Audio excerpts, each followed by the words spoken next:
Like it or not, every year, thousands of people graduate from nursing programs all across the US. I did this myself 3 years ago, and I remember the pressure of having to write an amazing resume and cover letter to land my dream job in a new grad residency. I had to learn the hard way, so today we're going to go over what you need to know before applying for a new grad nurse job. First one is pretty obvious, and that is to keep your resume to one page. Hiring managers don't have a lot of time, so think of this page as your highlight reel of things that you would like to share with them. For your nurse resumes, I don't recommend writing an objective or a summary, as you'll have the space to do so in your cover letter.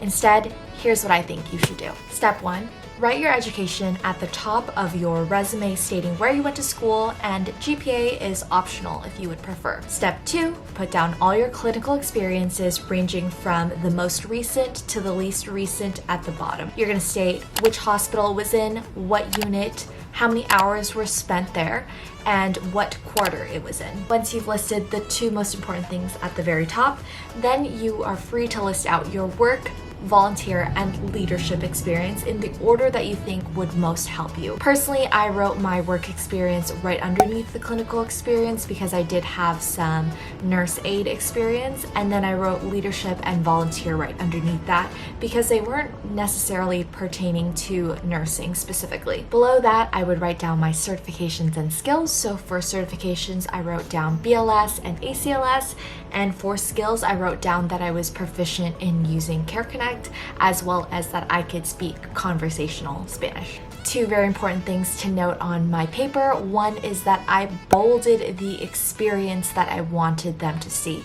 So if I was talking about my preceptorship, I definitely bolded that. If I was talking about working as a nurse aide, I definitely bolded that. You don't have a lot of room with your bullet points, so I definitely tried to quantify a lot of values that I thought were important. For example, for one of the clubs that I was involved in, we surveyed the students to see if they were more likely to commit to signing to UCLA, hosted 80 high school students at UCLA, and about 25% of them submitted their intent to register at UCLA after the experience. If you're not able to do that, just go ahead and use action words to talk about what it is that you did with your club or your work in order to provide value. Another thing that I think is very important is to make sure that you write different cover letters for different jobs.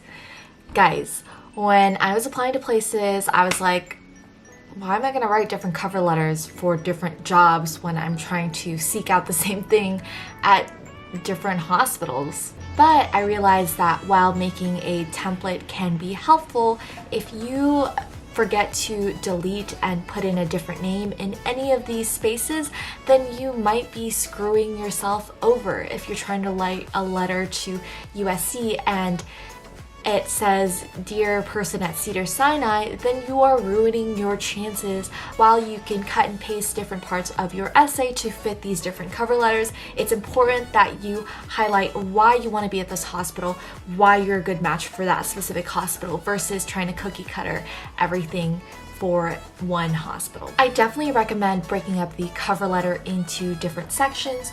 There should be at least 4 sections in your cover letter. The top is the heading, and that should have the date, the address of the hospital you're applying to, and whoever their hiring manager, coordinator, or if you don't know, write to whom it may concern. The next section should state your name, and it should be expressing your interest for the job.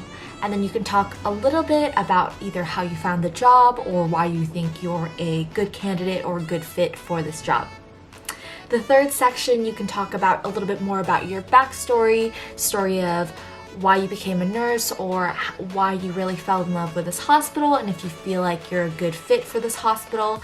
And pro tip for this section, I recommend looking up the mission, vision, and values of a hospital, and you can maybe talk a little bit more about that. It definitely shows that you did your research into this hospital and you know what they are all about. The last section of this cover letter should tie everything together. You should take bits and pieces from your other paragraphs and put little highlights into this last section of why you think you'd be a good fit, how they can contact you, and that you look forward to hearing from them. And then at the bottom, you go ahead and you sign it off, leave a space so that you can formally actually sign it, and you're done with your cover letter. And that's it. You have both a resume and a cover letter. Thanks so much for watching this video. If you liked it, please don't forget to give it a thumbs up and comment down below if you like the tips or if you think there's any more tips that I should have shared. And once again, I will see you in the next video. All right, thanks. Bye.